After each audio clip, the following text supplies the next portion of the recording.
Today, I need to have the microphone in front of me in order to talk. This is ChillPoint.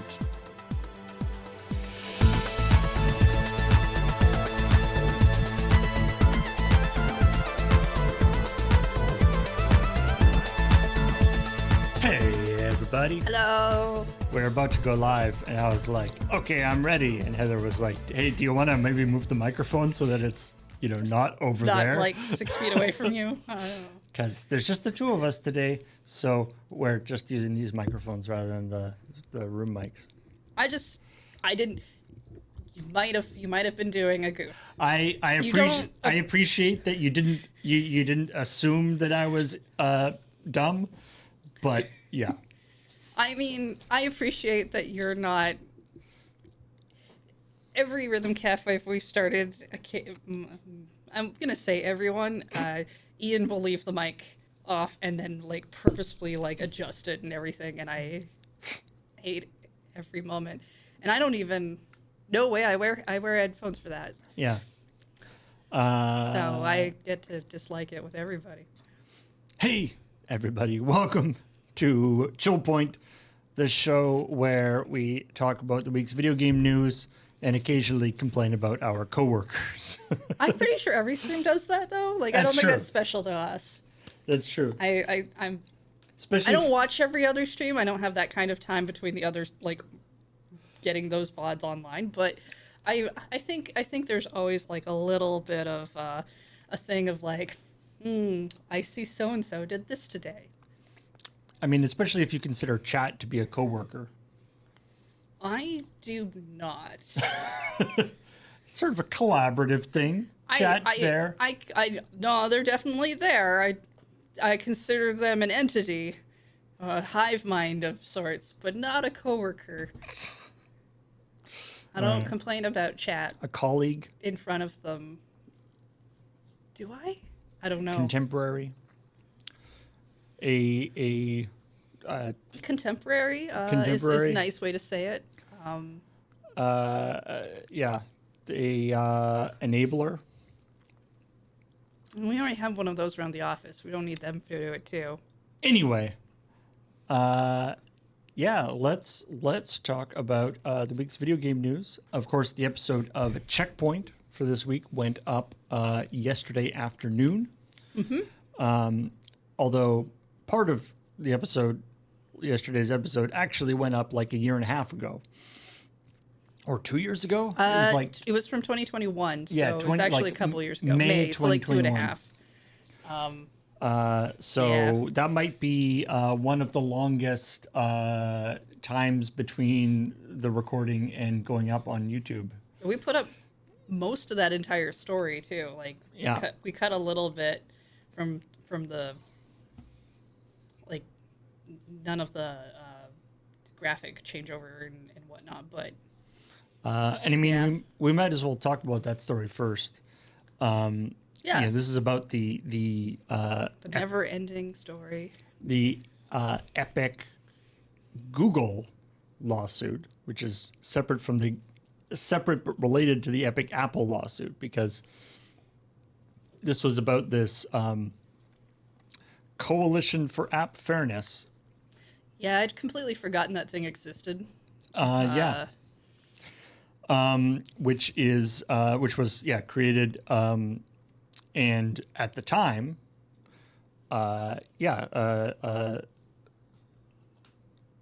Graham did some, as we say, did some actual legit journalism, which I guess shouldn't be that big a surprise, but often, the majority of ChillPoint stories are reporting on things that are sort of already out there in the news. Yeah, and stuff that's very thoroughly looked at, especially if it's a darker topic, an unfun topic. Yeah, is what I'm gonna go with. But it's always I know there's been at least 3 or 4 times where Graham's had to go look up some additional information, or I think. Or it's always fun when we can get information that other people might not have. Either by looking things up or contacting people we know who are related to whatever the industry is or whatever. It's not common, No. but it happens occasionally. But anyway, this is and so at the time there was some deeply sus stuff going on, information about this Coalition for App Fairness, and it was basically like what we had back in 2021 was the court documents and emails from that were leaked or released. I don't know whether it was an official release or whether it was leaked or what. Some stuff was put up wrong. Right, this was the thing where like a huge folder of stuff was made available that wasn't supposed to. It didn't have the stuff put out yet, and then there was some stuff that just wasn't supposed to be in that folder, right, or stuff like that. And I think they tried to take it out, and then unfortunately, but it's too late once it actually hits the internet. Yeah, you can't redact things, unfortunately. I don't think they did the thing where they redacted it, but they redacted it poorly so you could see through stuff. I think that was later in a different court thing. Yeah.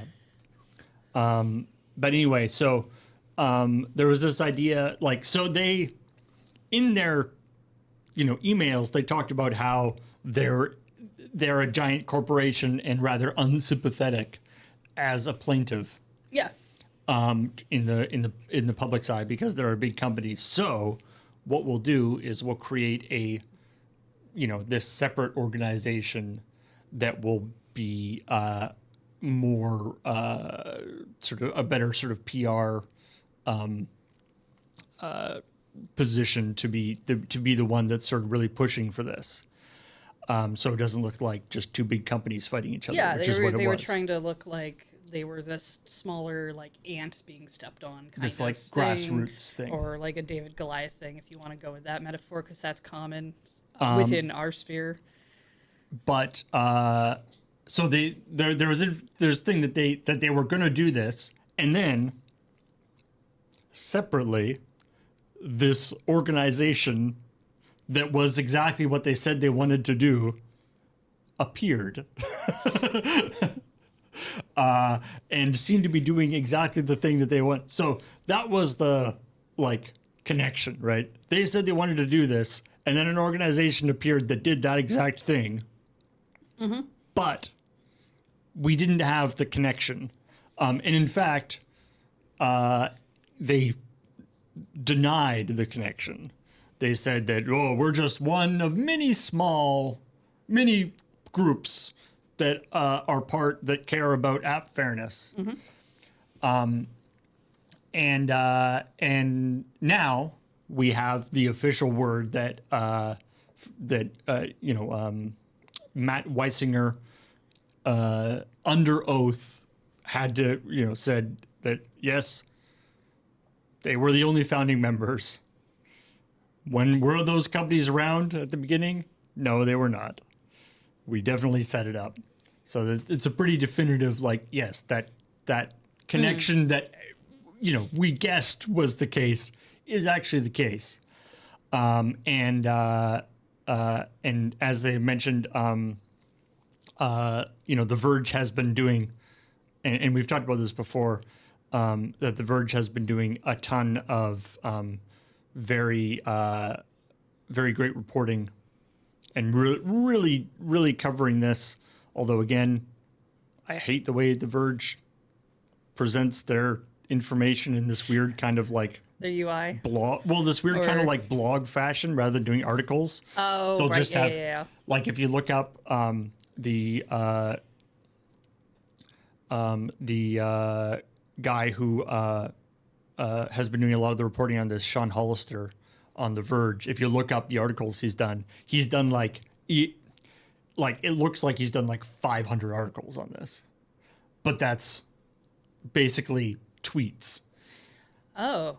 That's just how The Verge does that's how they sort of present their stuff now. It's very annoying. I don't like it. Quick posts, yeah. I think I can understand why they would do that, but yeah. So, anyway, and then there's this whole sort of gazebo metaphor. Okay, so Gazebo metaphor. I need to tell you exactly what I like about gazebos. Okay. Mainly, I like the word gazebo. Gazebo is a fun word. The only reason I really like it is in the last 2 Fire Emblem games that Nintendo has made, there is the amiibo gazebo. And that's just really fun to say. It's such a weird thing. I mean that feels like a very Nintendo thing too. Yep. It's Like the place that you go to make the amiibos work in those games, and Yeah. I'm just like, and they always have the words amiibo gazebo on it. And every time I see it, I'm just like, that's all I can think of when I hear gazebo now. People in the comments also were referencing the like bulbous bouffant thing that from the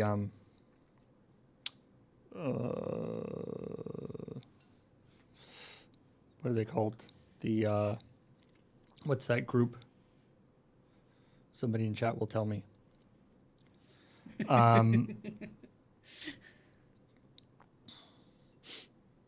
But anyway, the Your coworker's not being very helpful right now, Paul. I know.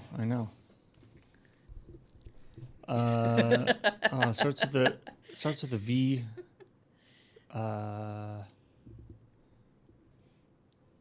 Anyway,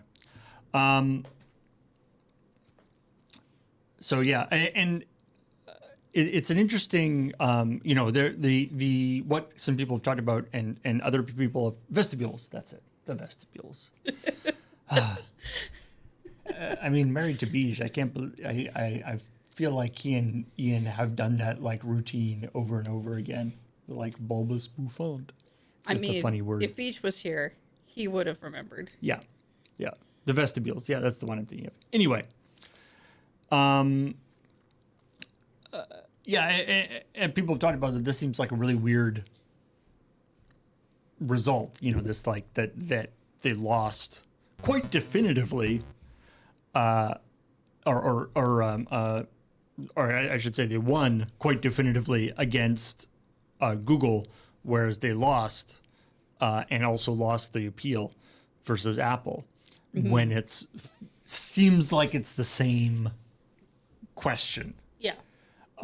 And I think Kathleen actually it sort of has the metaphor actually makes some sense, does a good job, and also is funny with this idea that the very important first part is that the Epic Apple trial was a judge only verdict. Yeah. Whereas the Epic Google one was a juried trial. Probably, if it had been juried, they might have worked that whole campaign that they were working to sway public opinion. Might have worked more in their favor. Yeah. But also might have been one of the reasons why they wouldn't have wanted a jury trial necessarily. Like, which sort of change the fact when it's juried, it sort of changes it more from being like the letter of the law to more interpretation and sort of who they like better in some ways, and how well not only who they like better, but also like how well the lawyers can explain to the jury the nuances of the law. yeah. Whereas with a judge trial, obviously the judge, one would hope that the judge is quite familiar. One hopes. But there's this idea of that Apple, is acting in a way that keeps this walled garden, and keeps this 30%, and that Epic contests is uncompetitive, non-competitive, or whatever. That is bad for competitiveness, but they are very consistent. Everyone does it. Everyone gets the same deal. Mm-hmm. It's not a good deal, or they don't like the deal, but they get the same deal. And ironically, part of the reason that Google got hit was that they were revealed to be giving people these kind of sweetheart deals. Yeah. That so they were giving some people preferential treatment. Yeah, so they're actually making it easier and harder on certain people as opposed to. And so now it's not only a bad deal, but it's an unfair deal. And that's when, so it's like if you are giving people not a great deal, but at least you're being consistent, that's something. But if you're giving a bad deal, but giving, a big enough company or a company that you care enough about a better deal, then that starts being extremely questionable. So what's the ramification of this for Google then? Them having lost. Other than obviously the first thing being is that there'll be at least one set of appeals, if not more. That's true, right? Nothing's actually ever done. Yeah. And also, as Kathleen pointed out, there wasn't a damages request, I guess, with the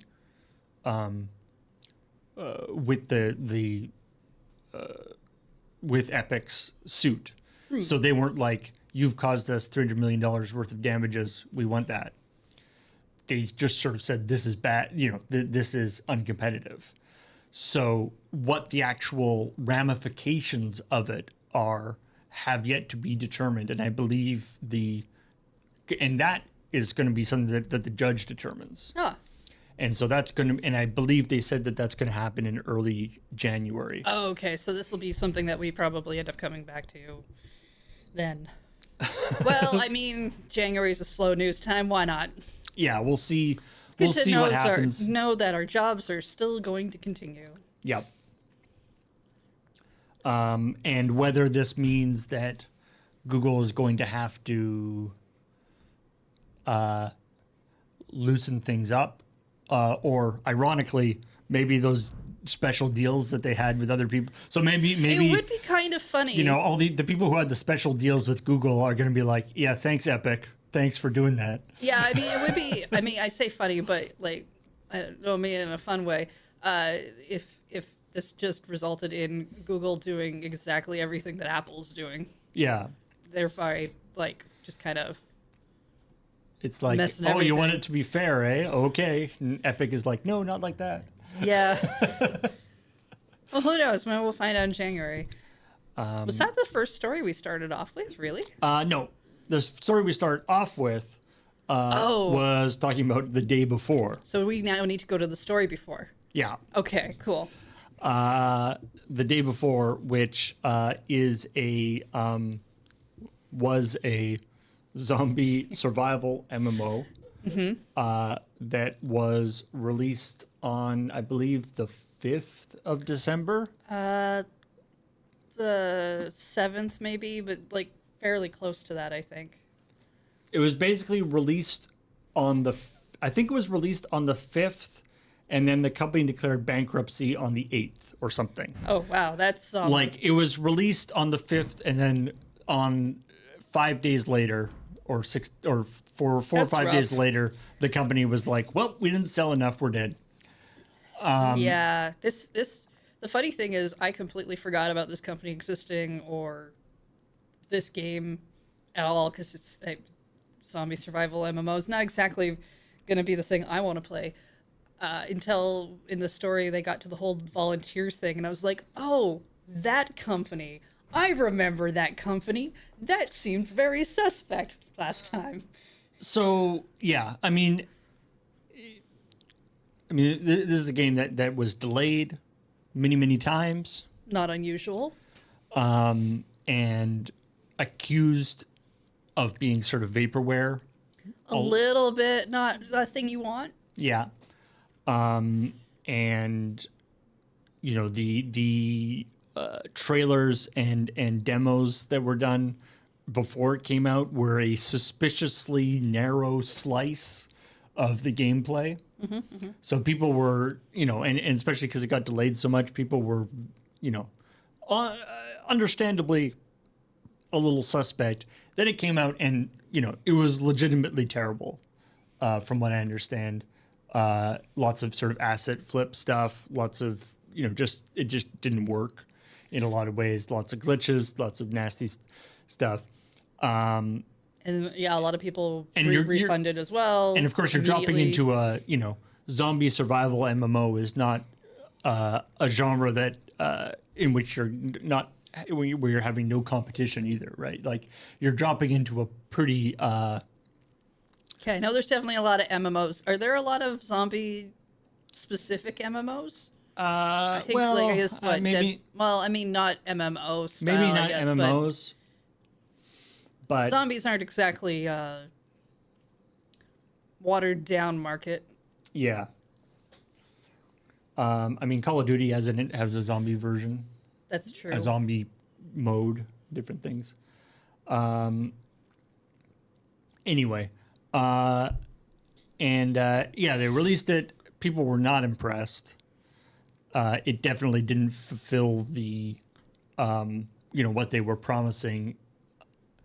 And then, and then they completely closed up. And of course, this being an online game, that means that also the game stopped working. Everything's down. It kind of sounds like, given that they like basically shuttered the company a few days later, it almost sounds like if we go the idea that it's not a scam, and that they just bit off more than they can chew.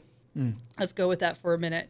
They probably put everything they had out immediately, hoping that it would be enough, and it didn't work. Or maybe even like knowing that it probably wasn't going to work, but like, we might as well. We got nothing. Yeah, I mean, I worked at a store that went through temporary receivership, actual receivership, and went all the way down the line to being bankrupt. And the amount of things people will do to try to push things forward, to try to push it off, is quite amazing sometimes. And I mean, we talked about, was it last week? We talked about the, Amico's latest thing with, they're bringing out a mobile app that will be able to play the games. Yeah, in some weird hope that I guess maybe eventually the thing and then the idea is that they're going to sell so many copies of this sort of mobile app that's going to fund the rest of the development of the physical Amico, right? And it's like there's this like combination of actually just not actually just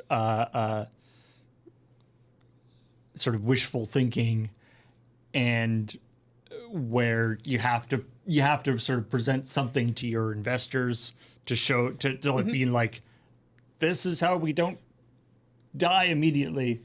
So like you got to do something, but it's probably not going to work. So I imagine if you're trying to hang on, you're trying to at least get through the Christmas season or the holiday season or something. Yeah. So anyway, and yeah, I think I agree with Graham. I think that Graham actually wrote this. Yeah, he read this story, but Graham wrote this story. It. And I think I agree with his take that if this is a scam, it's not a very well executed scam in the sense that they've been working on this game for like a really long time, like 4 or 5 years. Yeah, I mean, and if you're gonna make it, and everyone refunded the thing anyway. Like, I don't see how they made a ton of money in this scam. I think they didn't make any money. Clearly, I think it was just a very poorly thought out team that got in over their heads and tried to and made some bad decisions as to how they were going to present that. I wouldn't be surprised if like they basically knew like even 6 months ago that this wasn't going to work, but it's like, what do we do? Yeah, sometimes you just can't do anything. You're just kind of stuck. We're like on this track. And unless they see some like real hard definitive proof that it's an actual attempt at a scam, I would rather stick to the idea that some bad decisions were just made. Although, as you mentioned, the volunteer thing is extremely weird. That I feel like is it indicates some sort of a very weird company culture that is probably not healthy. So the volunteer thing, I remember hearing about, I want to say like back in September, but like definitely a little while ago, where they were looking for volunteers and they were putting that out. And the thing that people were talking about it was how weird it was because there are some that are paid volunteers So and others that are not. the thing was that like everybody who works at this company is a volunteer. Yeah. The full-time volunteers are being paid. They're like the employees of the company. But then we're also looking for part-time volunteers, Yeah. and they're going to get prestige and first crack at game Yeah, codes it was and like it stuff. involved a lot of work that was like Q&A and a bunch of stuff that are things that people get paid to do at actual companies. So QA, that job that just anybody can do and you don't have to spend a lot of money on. yeah, so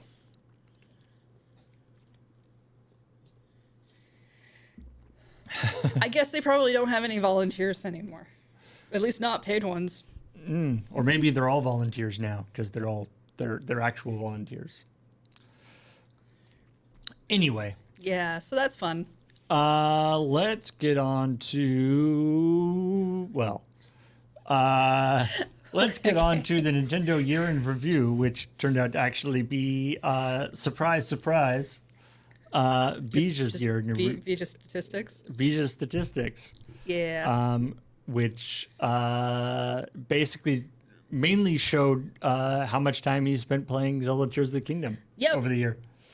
Yep. I mean, It is mine, not even close to the other games. he I think I'm pretty sure he's played more Tears of the Kingdom than I have, and I'm kind of I'm done right now. Like I'll probably go back and play more of it later, but I mean- finished the game. He's still not done that.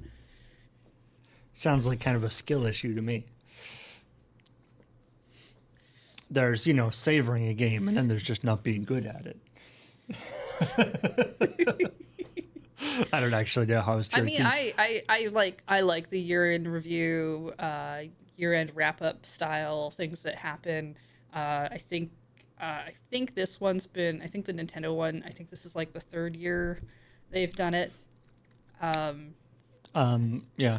By the way, if you haven't seen it, Twitch has been doing their year in review thing too. Yeah. That'll tell you like, what channel you've chatted the most, what emote you've used the most.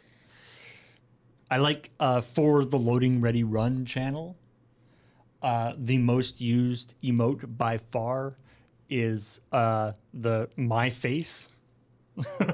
Because when I'm often on the Loading Ready Run channel chatting, and usually when I post things under myself, I precede it with my little avatar face so people know it's me. Yep. Our top 5 categories for Loading Ready Run, which should be no surprise at all because these are the streams that are basically every week that have this content, are Magic the Gathering, board games, Minecraft, just chatting, which is what we put ChillPoint under, and art.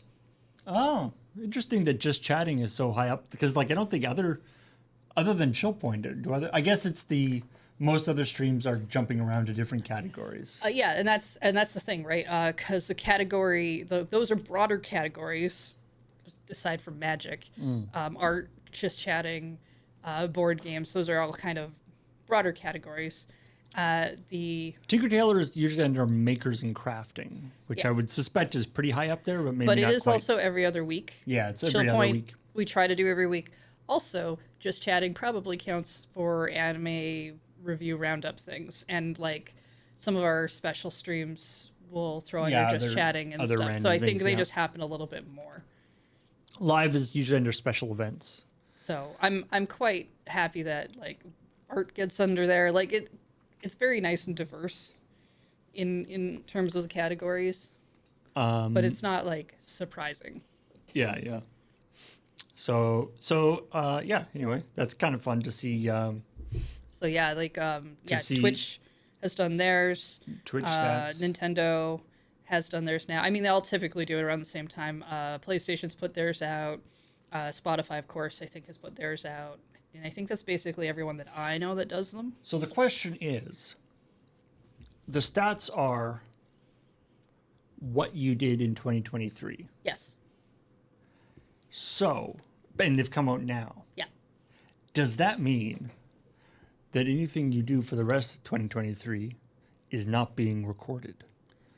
You can get off scot-free. You can watch any channels you want, and nobody will judge you because nobody's paying attention. I would say that information is definitely being recorded. They're just not going to put it in your tracker. And that depends on how they do a wrap-up, because it's like Game Awards, right? Game Awards, I believe, has a cutoff sometime early December or late November or something. But if you put out a game in December that would have been past that cutoff, you can technically qualify for the next year. It doesn't happen very often. Right. Nintendo tracker goes from January to November. So it does actually. So it does skip December. But if you actually look at what all of their tracking stats are, they're just grabbing all the information that shows up in the parent app that you can get. So if you want to use so if you want to play a game on your Switch that you don't want to show up in your stats, now's the time to get in on that game. Yeah, I mean, I don't know if it really matters. It's not, that's not super public in the same way that like maybe PlayStation trophies are, or like when you, I don't know what Xbox is. I'm assuming they did a wrap up too. Maybe when you see like in your in your Steam thing, like whoever this person is playing this game. Oh, that's right. I do remember Diabori says that somehow they had 366 consecutive days of watching some Twitch this year. So yeah, I mean, I could see Twitch probably doing the full thing this year. Interesting. It's not even like a leap year. I don't know. That's interesting. Anyway, let's. But yeah, those were Beeja's stats. I think he only had he had 25 games. What would you put as, was Tears of the Kingdom also your most played Yes. Switch game? It was the top one. It was Tears of the Kingdom. Theatrhythm Final Bar Line was like 111 hours, because Tears of the Kingdom was like 150 or something. And then Hatsune Miku Mega Mix. I mean, I know I've Which definitely did not come out this year. No. I mentioned that I'm playing Tears of the Kingdom. I started playing it in the lead up to Desert Bus. And I've definitely been putting in a lot. I don't know what my hours are in it, but it's probably a lot. And I've been very much enjoying it. So yeah, to see, it's the ones that always get me in terms of time in them is not necessarily like I've got a couple of games in my Steam account that are games that I just, that I keep going back to. Mm-hmm. They're sort of my comfort games, the games that you go to when you like finish a game and then you're like, I don't want to play something quite yet. I'm not emotionally prepared to like get into another game now. I'm just gonna, and so I'll play a few rounds of like Deep Rock Galactic or something, and I've got like 500, 600 hours in Deep Rock Galactic. Yeah. But those are like, that's over 4 or 5 years, and that's like half an hour at a time over many things. I mean, that's why Hatsune Miku is in my like third spot, and Hyrule Warriors is technically the fourth one. Nice. I had Spyro for my PlayStation 1. I only played 5 games on PlayStation all year, so they all got listed. Nice. Spyro's pretty great. Although I have heard stuff about, people talk about the year in review things, because it's sort of algorithmically generated, that can get super, especially on like Facebook or whatever, they'll like generate the like year in review video. This is all the stuff. This was you. And then it'll be like pulling images off your feed and of people's like, ex partner, like being like, and like, that the stuff in your feed might not evoke happy memories. Sometimes things change. Yeah, I've seen those. That can get awkward. I'd be curious to see, because Hopefully, I don't like video games and stuff don't have that negative kind of connotation, but I don't know if Steam does one in particular, because I don't pay attention. But like, Beej doesn't have a Steam account, so for when we do the remote streams, they go under my account, and he'll play under there. And so So you'll be And I like, don't play a ton on Steam. I play a little bit, but I'm just like It's- my year in review would probably be mostly anything related to like streaming it's like when somebody else is on your under someone else's account. Netflix account and like messes up all your recommendations. Yeah. And then the last one is Kathleen talking about how excited she is for Metaphor Refantasio, which is one of those fantastic JRPG type names. Yeah. I saw a couple comments that said that this game was not premiered at the Game Awards. So there was a trailer earlier in the year at some point, which sounds familiar, but I don't. I would definitely believe, because sometimes they say world premiere and what they mean is this is the first time this trailer is being shown, not necessarily. Or like the English premiere, like they already did the Japanese trailer, but this is the first English trailer. Something like that. So what you're saying is like the one thing Kathleen thought was kind of interesting about the Game Awards wasn't actually unique to the Game Awards. I'm just saying that because of the Game Awards, Kathleen was able to catch up on that piece of news that probably got buried because maybe the previous thing also she saw was the title, and it's a hard to remember title. Now, to be fair to the Game Awards, there were actually a few people in the comments that were like, why is everybody dumping on the Game Awards? It was exactly what I wanted. I wanted a thing with all those trailers and things. And I was like, and you know, more power to you. Maybe you don't call it the Game Awards, but that venue of like a thing with all the trailers, I think is cool. So there's kind of like, I think, a mix of things happening. You've got people who I would say are rightly critiquing the Game Awards for calling themselves a Game Awards and maybe not just like the winter show or having the Game Awards first and then doing a thing or whatever manner of what you can do. And then you have gaming YouTube or wherever you do your game. Maybe it's TikTok, YouTube, gaming, something. You have the people who are making content, and it's Game Awards, so now it's time to make content about that, and so time for yelling and screaming, I suppose. Thing is, with YouTube Shorts, there is like TikTok YouTube now. Yeah, that's true. But like, you know, if it's exactly what you want and you tuned in and you enjoyed the entire thing, awesome. I personally got bored halfway through, but at the same time, I also found I didn't jive with the other half of the show. It's like when people watch Nintendo Directs and you see the reactions. There's people who are like, "Oh, this one was great. Oh, this was the Weeb one, so it had nothing for me." So you're always going to have that kind of thing, and especially with a longer show, it's going to be hit and miss for people depending on what actually gets shown. I mean, I've talked about this when we do the live co-streams sometimes. You know, especially if you're talking PC game shows. There's always that thing of like, I remember it, especially a couple of years ago, there was like just game after game of these trailers that would be like first-person military shooters, dark, gritty, medieval dungeon, you know, Dark Soulsy type fighting things, and everything was just like so like dark and grim, and like shooting first-person shooters and stuff. And then I remember like Tunic showed up, and it was like I felt like almost like a physical sense of relief. Like it was just like, oh, this is nice. Even though Tunic is also a pretty hardcore game in its own way, but it was just like, you know, that thing of like whether the games are your particular, you know, if you're excited about the new Call of Duty, then, you know, seeing those trailers are probably more interesting for you.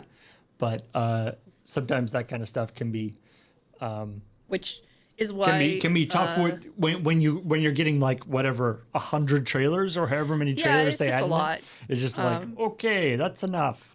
Yeah, it's just a lot. But like, you know, we have specific, more directed things, right? We have like wholesome directs now. So if you really dig that kind of vibe of game, that really might be for you. Or, summertime, usually we have the uh, different categories of publisher, and some people are really into like Capcom games. I Or like one or two Capcom properties, and they never show up because, or Nintendo does the Nindy yeah. showcase and stuff like that. I Yeah, guess we should also address the fact that E3 is finally dead this time for sure. Absolutely underscore final.mov. And which we is can sort stop of talking about it again. what everyone suspected, but there wasn't because they had already canceled this year. Yeah. And there was a thing that happened that I think it got. But they keep being like, we're canceling this year, but next year. Yeah. And I think there was something that happened earlier in the year about how they weren't going to be able to go back to that convention space for really? the next couple of years. So that was like the last time the conversation came up again. And while, we can all see what's happening, generally an event can't just say, okay, well, I guess we're done. Usually they have to go through the process of, can we get another venue? Do we even get people? Is there another alternative? Especially when E3 probably got them quite a bit of money. And with E3, I would imagine though that and stories talk about this over the course of the pandemic and even before that, and now afterwards, with E3 kind of stumbling. Before the pandemic, they were having trouble sort of figuring out whether they wanted to be a journalist thing or a consumer thing, and then they kind of didn't know what to do at all during the pandemic, and they had a lot of weird things going on. And then now afterwards, they're trying to sort of build themselves back up. It's been long enough that basically, all the important people have figured out that they can just do it themselves. Yeah, and that's also the problem. The marketing cycle of that has also changed in the landscape. Right. So there's no real reason for them to go there. And so you end up with, and so I believe there was the thing, before they canceled it this year, the last E3 was like, we're gonna do E3, it's gonna be great, and then over the next week, Nintendo's not going to be there, Microsoft's not going to be there, Sony's not going to be there. Everyone was just like, eh. Hard Drive had a great headline joke that was like E3, Nintendo and Sony not showing up to E3's funeral, they're putting on their own presentation or something like that, and it was just like, ouch. Yeah, okay, good. You did it. I think you got the best joke out there. Although, and I talked about this. I've talked about this before, but I find it interesting the idea, even with E3 gone, it's like the car accident that causes a backup in the road, and then even when the car accident is gone, there's still the residual traffic disruption there, because cars were coming in and stopping at the accident, and other cars were leaving after the accident got cleared up, and so cars are still coming in, cars are still leaving. There's still this weird residual thing, and so everybody's doing their independent shows, but they're all doing it roughly around where E3 used to be.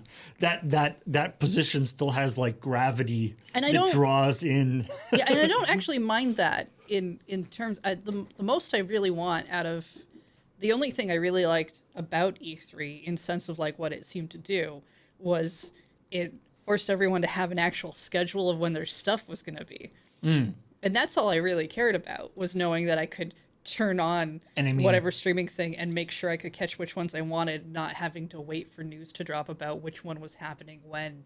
Now everybody's a little scattershot. Yeah, a little bit.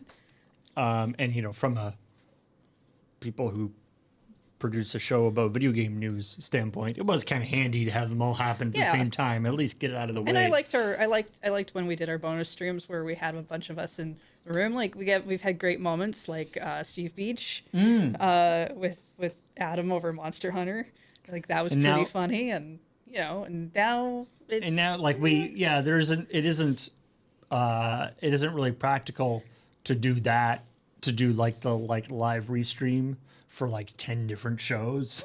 No. Rather than like the No, thing. there's just a couple here and there that we like or whatever. And actually it's funny because I've found that I don't care so much for doing. I like watching those things with other people. So I love hopping into like Discord and watching the threads of people be like, "Oh, this is showing up and I'm excited about that." That's fun for me. Streaming it, especially solo, is not fun. But I found a lot of streamers have also started doing this thing where even if they watch it live, what they do is they rewatch it so they can pause and actually look at things and talk about things. Oh, that's And I actually interesting. prefer that method a lot more. So they watch it, or they Or they skim through it maybe they do because a there's video. stuff that's not They do a wanna video, watch. right? So it's a live sort of rewatch as opposed to an actual like co-stream. And I like that a little bit better because and if the presentation's really well done, it's going to be one thing after the other with not a lot of breathing room because it's Right. going And- to want to keep that thing. Whereas if you're a streamer, all you have time to do is make facial reactions, or you're going to talk over some stuff and you're going to miss complete like details Yeah. that they answer for your questions. And that's definitely come up when we've done co-streams where Yeah. they're like, 'Cause shut it's up, hard- I want yeah. to hear that. I mean, that's the shut up, Steve. Yeah. Well, I think Adam didn't want Beach to say anything, make fun of Monster Hunter, but maybe I read that wrong. And then the final story, the outro, is that apparently the exhaust coming out of the Steam Deck is delicious smelling. I I don't know. Should have asked Ben. He's got a Steam Deck. think he's the only one I know with one, like personally know. To the extent that it has sniffing your Steam Deck, vaping your Steam. I don't know. Sniffing your Steam Deck exhaust has become a meme. People complaining about like, hey, my Steam Deck lost its smell, or whatever. And somebody asked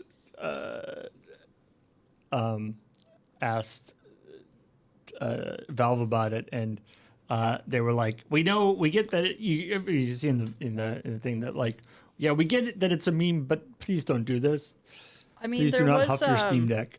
maybe the Steam Deck needs to do what they did with that. What was it, that Teenage Mutant Ninja Turtle controller, where they added like a Oh, a little the smell. pizza smelly thing. Yeah, yeah. Maybe they need to like put a safe A little like Febreze. diffuser thing that Or- that people can huff. Or the other way, do the Switch cartridge thing, where you put some stuff to make it smell really bad, so that people stop doing it. You say that, and yet Ian constantly will lick the newest Switch card if I don't I make sure he gets nowhere near my cards. Yes. Wow. So Yeah. that really backfired on them. They made Yeah. it. They made not only they made it taste nasty, except I'm just except saying Ian if likes the Ian taste. if Ian well, I don't think he likes it. I think he just wants to test to see if it's still happening. You can see a neat Loading Ready Live bit about that think- that they did like a few episodes ago. I don't remember what one that was in, but that was gross. It really- and Really really makes you think about the term foolproof. Foolproof. I'm just saying if he Sometimes chokes that's on a not Switch possible. cart, and I know he's careful, but if he happens to, it's not going to be that surprising. All right, let's talk about other news. There was other news. Oh my goodness. Like Netflix Games is working on a Squid Game video game spin-off.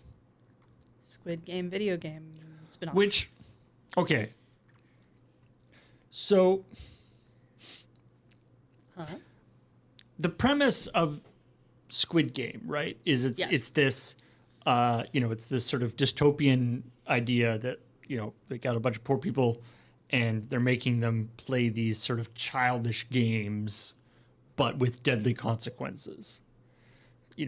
it's the red light, green light, but if you get caught, you get shot and die. Yeah, so I've heard it like referred to as like Hunger Games, Danganronpa. I don't know, Fall Guys, but grim. but Yeah, it's like with like real life people though, right? but It's like yeah. not animated or anything like that. It's But my thought is that but if you want to turn that like the Squid Game sort of what makes it is the sort of dystopian sort of satire of this idea of your competing, but they're playing these like tug of war and these childish games for incredibly huge stakes. I just gonna interrupt you very quickly. Yeah. If you're looking for that Loading Ready Rive episode, thank you, Rubik, for looking that up. It is episode 95, and I mentioned this for the YouTube VOD later. Please continue.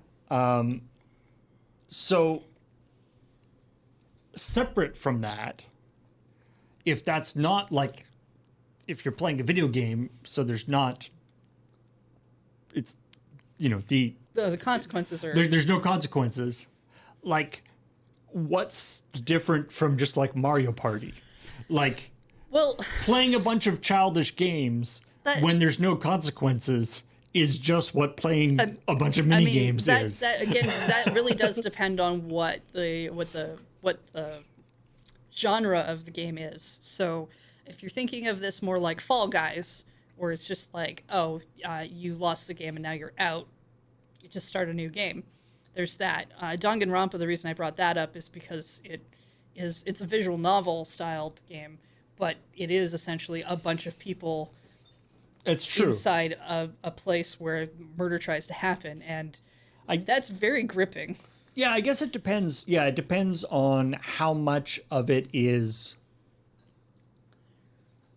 the like video game aspect and how much of it is the like Squid Game aspect. Like, yeah, And- whether And is it going to be like something that follows whatever season that they filmed, or is it going to be a thing where you're essentially playing a new story? Or non-agree game series is also like that. Lysander. There's a number of games that are under that kind of.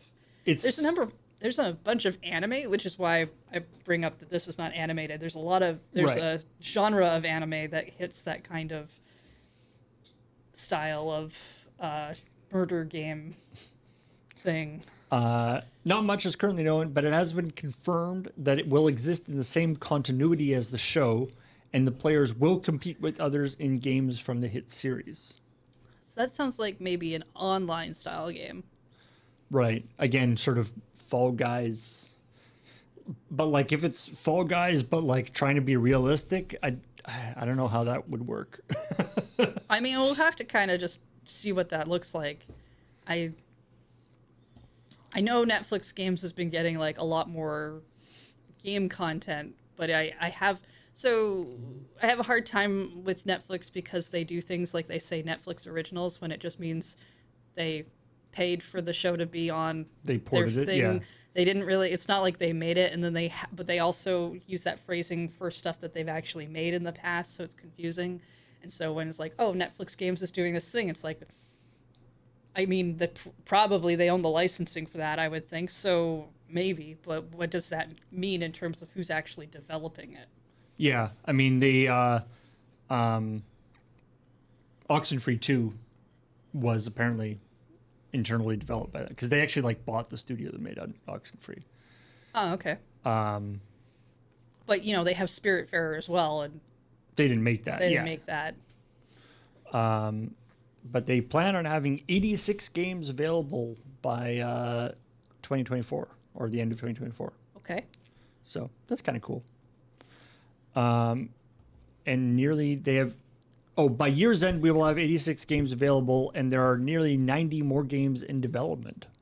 That seems like too many, but maybe that's just, again, that's probably games. Again, that's a weird wording of like who games knows in what that development means. that they plan on licensing. or games that they intend to have on their platform now because they have a platform that might seem like a thing people want to have it on.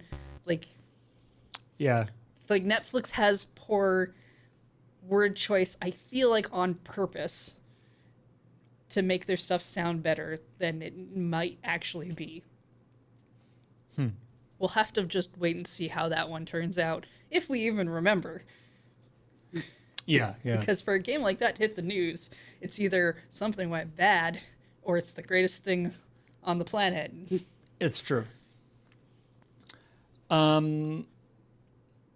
Here's something that you can't get anymore, but it was cool. Zelda Link's Awakening DX HD I think I actually successfully downloaded this. So this was something. Oh, okay. I've seen a video about it. So. Yeah. I haven't tried it too much, but so this was something that somebody made, put up on itch.io. Everyone knew that it would be cut down pretty fast, and indeed it was, which is always sad. But it is super cool. It is a port of Zelda Link's Awakening, which originally came out on the Game Boy, and then Link's Awakening DX was for the Game Boy Color. Yeah, and then they and it's sort that of one got ported to the Switch, right? Yes. yes. Windfish They made yes. a full 3D version of it. 3D models.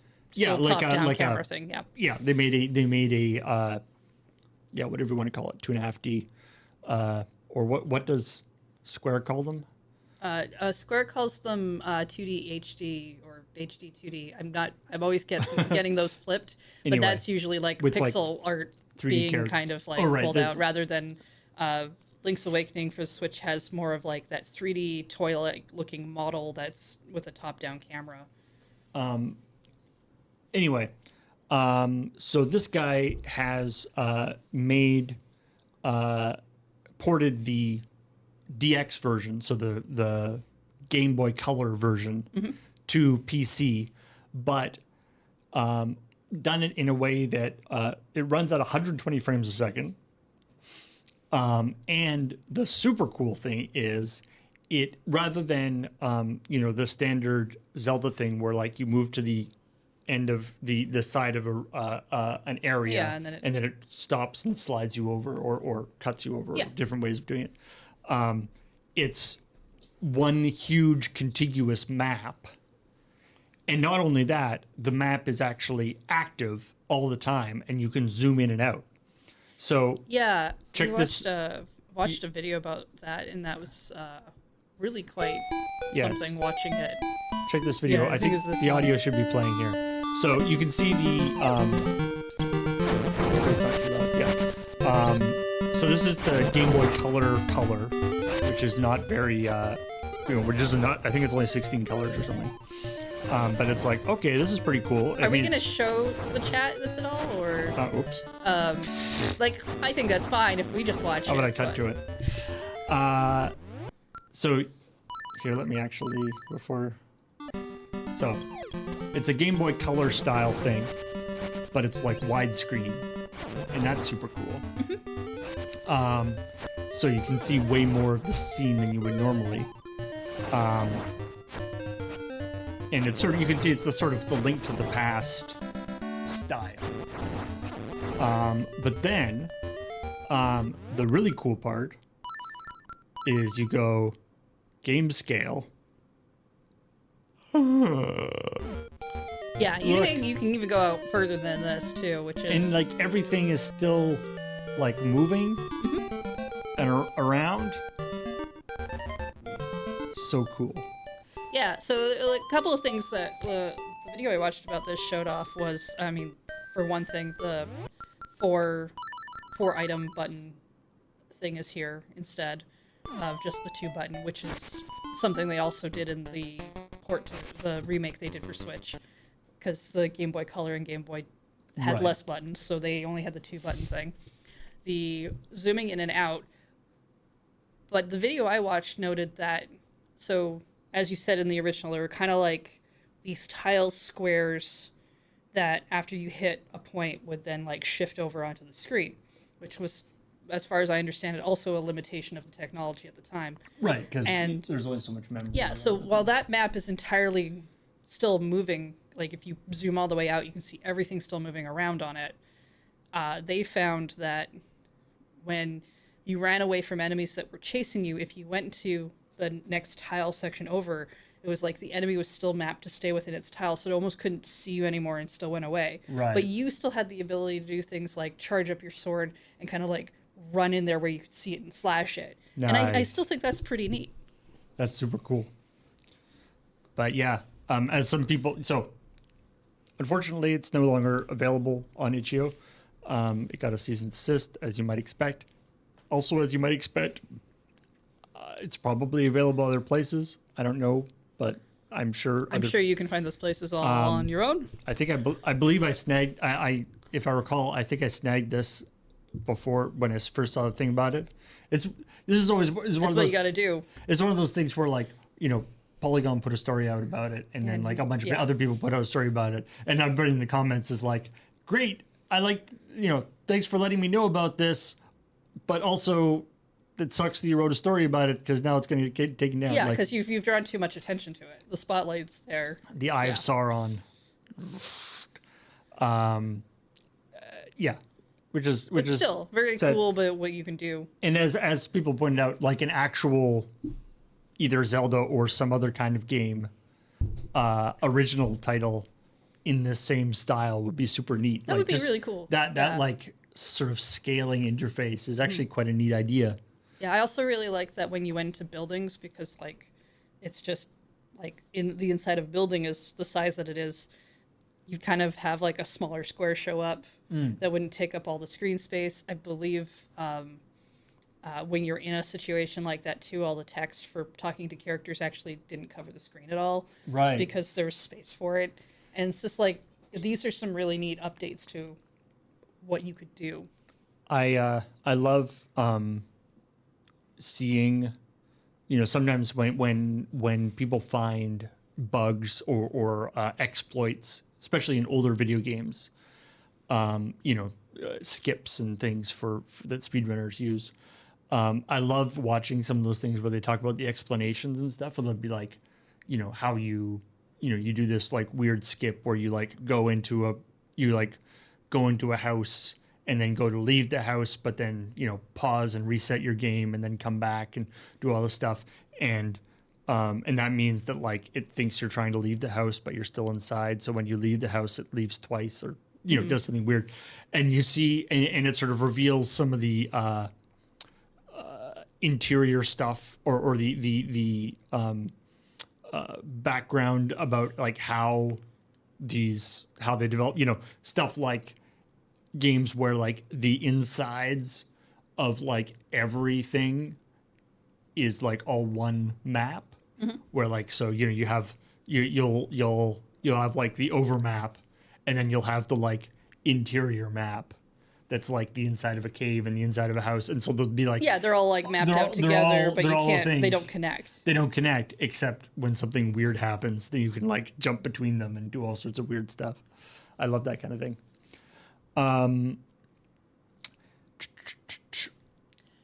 Insomniac Games has been hacked by some nasty folks, and that link doesn't appear to be working anymore. That's interesting. I wonder if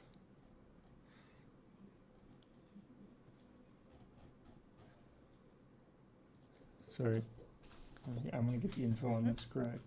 Gotta look up our thing. It's not a fun story in the terms of what's happened. It's not.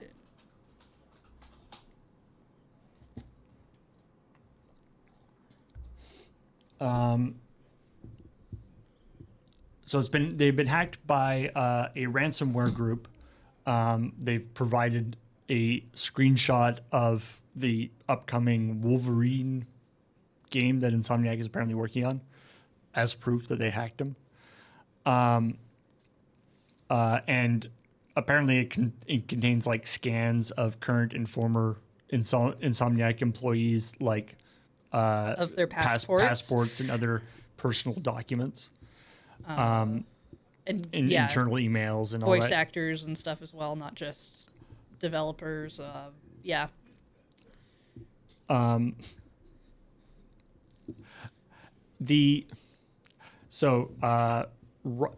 Rise Cydia is the name of the people who are doing it, who did the hack. Have said, I've given Insomniac a week to pay their ransom, and also are doing an auction for the whole. It's the way this is the way. What I thought was sort of notable or interesting about this was they're doing an auction that starts at 50 bitcoins, which is like $2.1 million. They go, with 7 days on the clock, seize the opportunity to bid on exclusive, unique, and impressive data. Open your wallets and be ready to buy exclusive data. We sell it only to one hand. No reselling. You will be the only owner. It's They're acting like it's NFT. Or it's like the guy like outside the at like the carnival barker guy who's like, come on, come all, see your amazing, never before seen data.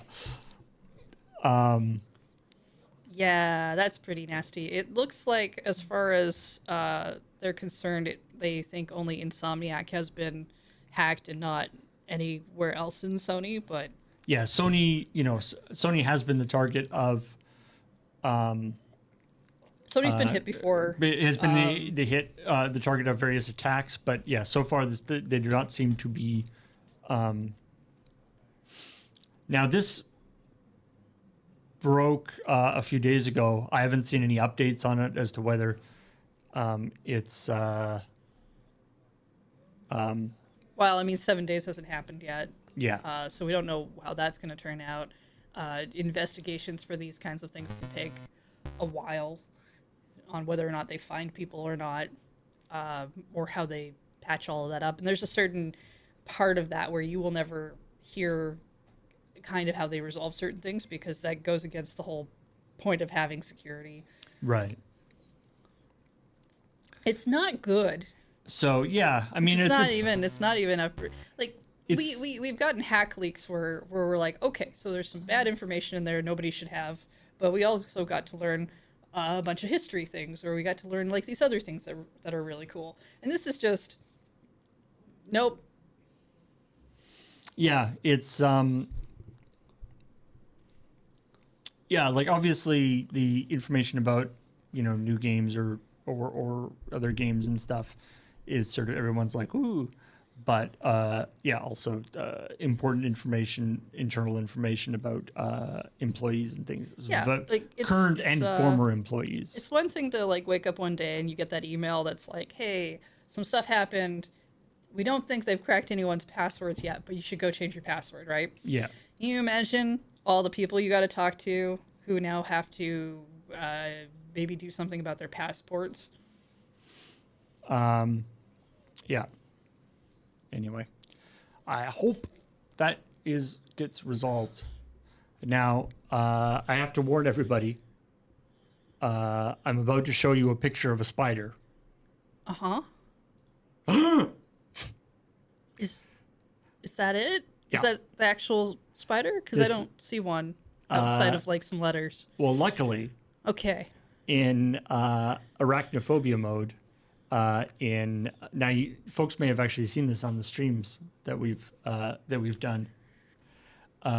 In Lethal Company, that's their arachnophobia. So this big scary spider. It's a scary game, and I mean, I've only like a lot of scary games. There's some scary spiders. I've only seen some clips, and the only scary thing is maybe people not being able to find the edge of the cliff. So there's scary stuff in the game, and some of the scary things are spiders, and a lot of people have problems with spiders entirely reasonably, and so they have a mode, the arachnophobia mode, that more and more games have been adding recently, which is good for accessibility. Their particular version of it replaces the spider with just the word spider running around with fangs. was that what those were supposed to be? Yeah. Okay. So hopefully that's not like, hopefully it's the look of the spider and not just the word spider that's bad for you. And so that's not going to be an issue. But I appreciate that people having some fun, like the, what was the one, uh, the one where you're shrunk, like, Oh, the where you're like Honey I Shrunk the Kids one, but Yeah, not where- that. where there was a slider that made the spiders get just like less and less polygons Yeah, I can't remember the Until- actual name of that game. until they were just like floating spheres. Grounded. Thank you. Yeah. Thank you, Chad. Until they're just like floating spheres. Yeah, they have. Yeah, they've got sliders for their thing. Satisfactory's arachnophobia mode turns them into kittens, I think, doesn't it? So anyway, I hope. I like letters. I like a written out thing so you know what it's like. Yeah, This is supposed to be this a is a spider.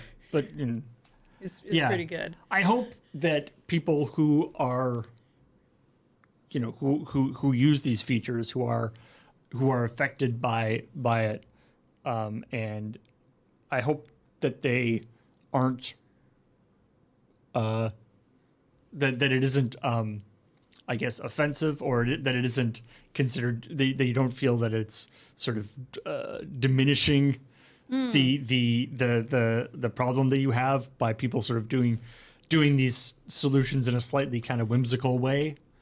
I hope that doesn't belittle the seriousness, but as somebody who enjoys the comedic aspect of it, I like that they do that. I mean, I like that there's these options for streaming online as well. So like because spiders is a fairly common thing to Right. not like, being able to turn that mode on is kind of nice, because I don't know what it is. I don't know why every fantasy setting has to have the giant spider fight, but they do. I mean, They almost always do. I mean, it's an interesting, because of course the I reason would have loved Baldur's Gate having just like giant spider words coming at me. the reason why, I mean, it's weird because of course the reason why they have the giant spiders is also the reason why they have to remove them, is because spiders are scary. Yeah, I mean, I get that. It seems like Even if you're not like if you don't have like arachnophobia, spiders are just like inherently scary. Like ugh. I can't recall the last fantasy swords and sorcery style movie or book that I've ever had where they just don't come across a giant spider. Yeah, it's true. Good point. Good point. We need spider-free games. Maybe that should be like a new It thing. sounds like the dev name. Spider Free Games. Welcome to this.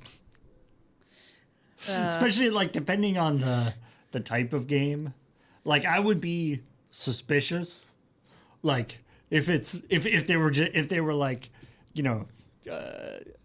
coming to Steam next week is the new Cooking Mama game by Spider Free Games. You'd be like, why did you have to say it was spider free? Why would there be why would there be spiders? What you've discovered here is the joke we made for from Rhythm Heaven, where one of the games has you. You're supposed to be putting candy in a box essentially, and you need to make sure you slap the spiders away so the spiders don't get in the box. By that, I mean there's literally another person throwing candy and spiders at you, and so you need to make sure. And that is partially why we had mail time. We were like, tell us that stuff is spider free, because this doesn't make sense. It's funny. And that's kind of what that like whole thing turned It's into. like, hey guy who's throwing me candy, maybe stop throwing spiders. Could you do that, please? Because if you I think if you mistime it too, they bite you. Wow. Not fun. Yeah. Yeah. Spider-Man 2 by Spider Free Studios. Wait. Oh no. I mean, the Australians get it. They actually have spiders that are super dangerous. That's true. They understand. I mean, are there any actual spiders in Spider-Man? Well, there's the one that bites him. At But least it depends. Like they didn't do that part in the game, at least in the first one. So yeah, presumably, yeah. Who knows whether? What if you just replace all the spiders in the game with Spider-Man? It's still spidery. that might be funny. Anyway. I feel like that might be a licensing problem. And which Spider-Man would you do? Oh, There's been a lot of them. That's right. Oh yeah, the one that in the Miles Morales one. Oh right, I forgot he gets powers in like. Yeah, it's in Spider-Man 1, I think. Right. And then finally, Lego Fortnite, which we talked a little bit about last week. Which I've seen a few lure folks talking about it being Fun. annoyingly good. Well, okay, so there's a bunch of us that would like Fortnite not to be the fun thing.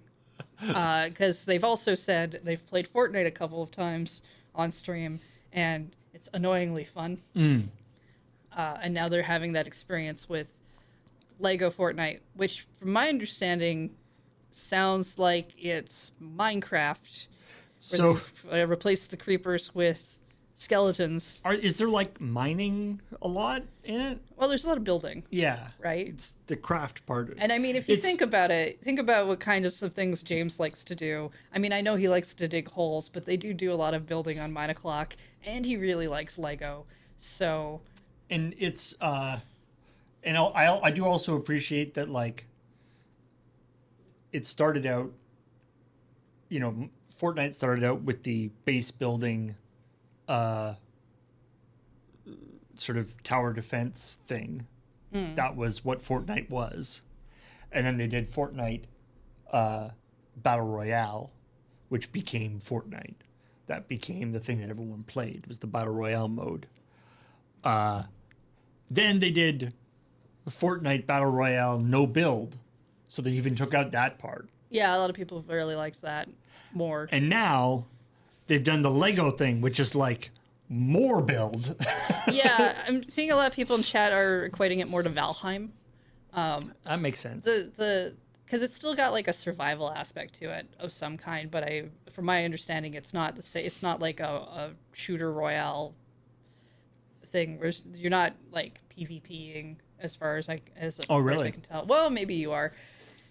I haven't played it. Right. The only thing I have to go check out is the rhythm game section, and that means I have to go download Fortnite of all things. But so that's that came out a few weeks ago. The thing that we are talking about right now, though, is that it is very, very popular.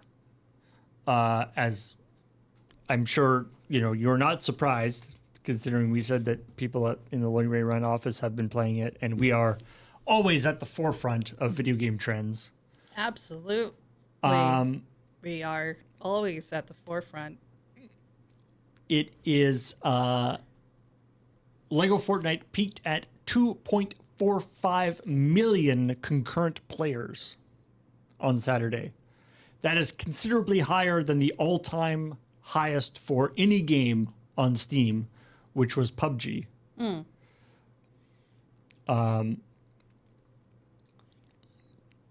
Yeah. Okay. And I mean, I imagine it's going to be the one that grabs the most attention over the other newer things they've done too.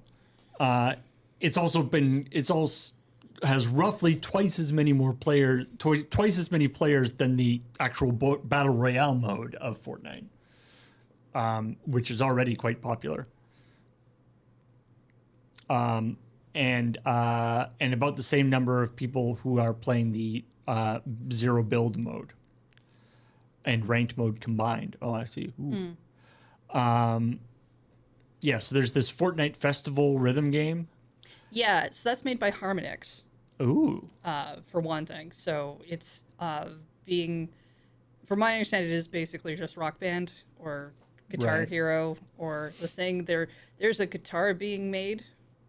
I saw something about a guitar is being made soon for that mode. Ooh. And then I need to double check. I would need to double check it, but I swear I was listening to a podcast that said that the racing game is made by the Rocket League.